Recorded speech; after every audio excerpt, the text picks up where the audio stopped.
За ерөнхий сайд суудлаа суухыг өрье. Би танд зориулж үг хэлэх чинь. 2025 оны төсвийн гүйцэтгэлтэй холбоотойгоор аудитын дүгнэлтийн үр дүнд өөрийнхөө дүгнэлтийг хэлье. За 2025 оны аудитын тайлан бол учир сайдаа та саналдаа сууна. Би та энэ гүйцэтгэл дараагаа би энэ яг 3 минут 35 секунд бэлтгэсэн үг байгаа. Та шинээр минут өгнө. За бүх чулууны хөрөмд оршин. Монгол банкны дэд хэрэгжлүүдээр инх тавина. За 2025 оны төсвийн гүйцэтгэл хийсэн аудитын дүгнэлттэй холбоотойгоор хөрөвд оржийн дүгнэлт. 2025 оны аудитын тайлан бол 1 жилийн төсвийн гүйцэтгэлийн тайлан биш ээ. Энэ бол Монгол улсын төсвийн тогтолцоонд хөрөмлөгдсөн бүтцийн эрсдлийн онцлогоо юм а. Өнгөц харахад 2025 оны төсөв 1,8 төгрөгийн алдагдaltaа гарсан хамгийн том асуудал мэт боловч аудитын тайлангийн бүх тооцоог нэгтгэн уншихад огт өөр дүр зураг гарчиж байна. Алдагдал өөрөө биш түүнийг буй болгож буй бүтэц өөрөө их аюултай байгааг анзаарч өнгөрөхгүй болохгүй. Төсвийн доктортой байдлын тухай хууль 21 удаа өөрчлөгдөж дунд хугацааны төсвийн хүрээ 1 жилийн дотор 3 удаа шинжлэгдсэн нь төсвийн дүрм улс төрийн мөчлөгийг дагаж өөрчлөгдөж эхэлснийг харуулж байна. Орлого тасарсан ч 1,2 их найд төгрөгийн татварыг урьдчилан авч төсвөө нөгсөн нь ирээдүйн орлогоор өнөөдрийн асуудлыг шийдэх хандлага тогтсныг илтгэж байна. Хөгжлийн төлөвлөгөөний 328 төслийн дийлэнх нь төсөвгүй үлдсэн нь хөгжлийн бодлого төсвөөсөө салсныг нотолж байна. Засгийн газрын хөр дотоодын нийт бүтээгдэхүүний 39.4% байгаа нь тайван харагдавч өөрийн 95.7% нь гадаад валютаар байгаа нь төсвийг ханшийн савлгаанд шууд хамааралтай болгож байна. Дэлхийн улс орноос харахад Грек төсвийн алдаглаас биш олон жил хөрөмлөгдсөн төсвийн сахилгын дороотлоос Аргентин татварын урьдчилгаагаар төсвөө сайхан харагдуулсаар байснаас Шри Ланк үндэсний мөнгөн дэсвэртийн сулралаас үүдэн дефолтод хүрсэн юм а. Харин Швед төсвийн хатуу дүрм зарлагын дээд хязгаарыг хуульчилснаар Эстон төсвийн сахилга захим засагслаар халамж татвар төсвийн удирдлагын нэг мэдээллийн системд холбосноор Чили улс уул уурхай мөчлөгөөс төсвөө хамгаалж structural balance rule хэрэгжүүлснээр улс орноо хөгжилд хүргэсэн юм а. Улсыг дампууруулдаг гол зүйл нь өндөр өр биш юм а. Өрийн буруу бүтэц.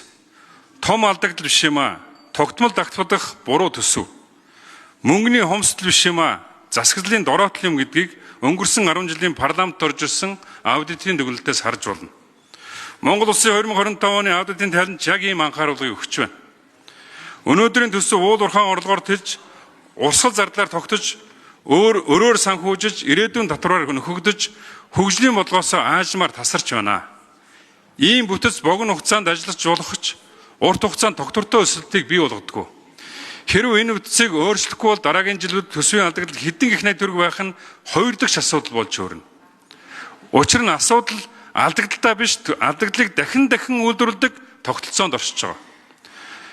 Тиймээс Монгол улсад өнөөдөр шаардлагатайгаа шинжилэн ээлж тодтол, шин татвар эсвэл дахин нэрийн нэг өрийн санхүүжилт биш юм а. Харин төсвийн философиг өөрчлөх институцийн шинжил юм. Төсөв уул уурхайн үн өсгийг хүлээдэг биш, эдийн засгийн мөчлөгийг тэсвэрлэдэг байх ёстой. Төсөв улс төрийн амлалтыг хэрэгжүүлдэг хэрэгсэл биш, үндэсний хөгжлийн урт хугацааны гэрээ байх ёстой юм а. 2025 оны аудитын тайлангийн хамгийн том сургамж нь 1,8 төгрөгийн алдагдал биш, харин Монгол улсын төсвийн бодлогоо өөрчлөх сүүлчийн боломжийн өмнө ирснийг сануулсан явдал юм. Алдаглалыг 1 жилд нөхөж болно. Харин буруу бүтцийг өөрчлөхгүй бол дараагийн 10 жилд дэлхийн дефолт болсон улсуудын гашуунд өгөх биднийг хүлээж байна. Анхаарч ажиллана уу? За ерөнхий сайд учрал хариулъя. Тэгээ бүрүүдээр жишүүн их чухал асуудлыг хөндлөө. Та төсвийн тусгай шаардлагуудаас яг 2025 оны байдлаар бол бид үнэндээ нэг шаардлага буюу суур тэнцэл 2% ашигтай байх шаардлагыг хангаж чаддаг. Үндсэн шалтгаан нь бол таны ярьж байгаа асуудал яг мөн. Бид урд оны үлдэгдлээс зардлаа санхүүжүүлж ийм хариуцлагагүй явж ирсэн байна. Би бас дээр мэтгэлцээний үеэр хэлж ирсэн.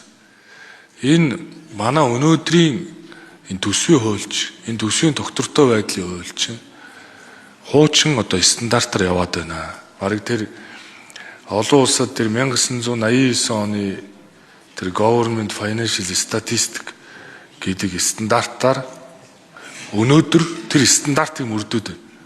Нэгсэндээ манай төсөвчөө өөрөө орлого зарлагын бүртгэлэл болсон. Хэдийн хэмжээний хөрөнгөтэй гэдгээ бүтэн үнэлж чаддгүй.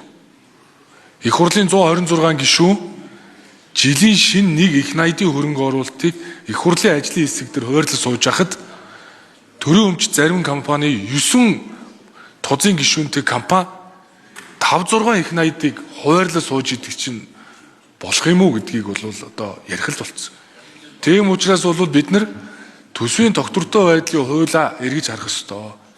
Алдагдал муухай гэдэг үгээ одоо болох хэрэгтэй. Огт одоо өр байхгүй орлого зарлага нь тэнцсэн ямар ч алдагдaltaгүй төсөв оруулж ирэх энэ төр гэдэг ийм улс төрийн попурлтууд бол өнөөдөр хүргэсэн. Тэгээ яадаг байсан гэхээр ерөөсөө GDP-гээ худлаа нэмдэг. Орлогыг худлаа төлөвлөдөг. Тэгээд 33.5 их найдын орлоготой тэр хэмжээгээр зарна гэж хэлээд 24 онд нөгөө засгийн газрын байр барья гэж явж явах үе чи яг тэр байхгүй. Одоо худлаа ингэж ярихаа одоо болох хэрэгтэй. Тийм учраас бид нар бол эх оны төсвийг төлөвлөхдөө одоо суурьаар нь өөрчлөх ёстой. Эхний алхмаа хий. Гэхдээ энэ бол урт хугацаанд хэрэгжинэ. Тийм учраас багадаа нэг 5-6 жил шаардна. Тийм учраас намрын төсөв дээрээ бол алхмаа хийя гэж бодож байна. Ядаж хөрөнгөө бүтэн үнэлэхгүй маа гэхэд үнэлгээг ихлүүлэх хэрэгтэй байна. За тэгжиж энэ төсвөө төлөвлөхгүй бол явахгүй нэ. Дээрээс нь нийгмийн даатгалын сан, эрүүл мэндийн даатгалын сангийн алдагдал чинь ингээд тэр орон зай бид нар бий болгож өгөхгүй байна. Тэгээд хүмүүс өөрөө шимтгэл төлдөг нийгмийн даатгалын сан төсвийн бүрэлдэхүүн хэсэг дотроо байдаг. 1.6 их найд жил болгон төсвөө зөгөөд байдаг. Шимтгэл төлсөн даатгуулагч нар нь болохоор бас одоо 4.5-6 их найдыг санд нь бүрдүүлээд байдаг. Нийлүүл. За ерөнхийдөө 1 минут сунгая. Тэгээд нийлүүлээд энийг төсвийн бүрэлдэхүүн хэсэгээ үзчихдэг. Тэгээ орон зай огт байхгүй.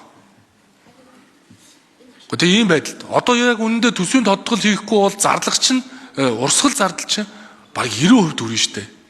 Баг ийм байдал руу аваачсан байхгүй энэ төсвийг.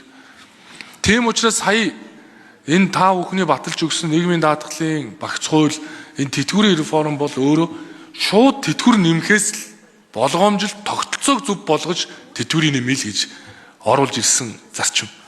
Тэрээс биш ингээд нөө улс төрчлөлтөнд дийлдэхэ болонгууд за ингээ бүгдийнх нь цалиг тэдээр нэмлээ, тэтгэврийн тэдээр нэмлээ. Тогтолцоо нь буруу юм дээр аваач нэмсээр байгаад энд хүрцэн. Тэгээ тогтолцоо хийхээр ингээд явж өгдөггүй. Тэгэл бие хуурсаар байгаад өнөөдрийг хүрцэн. Тэгэхээр ер нь суур асуудлуудыг бүхэлд нь шийднэ. Тэгээ намрын төсөв дээр бол эхний алхмаа хийн.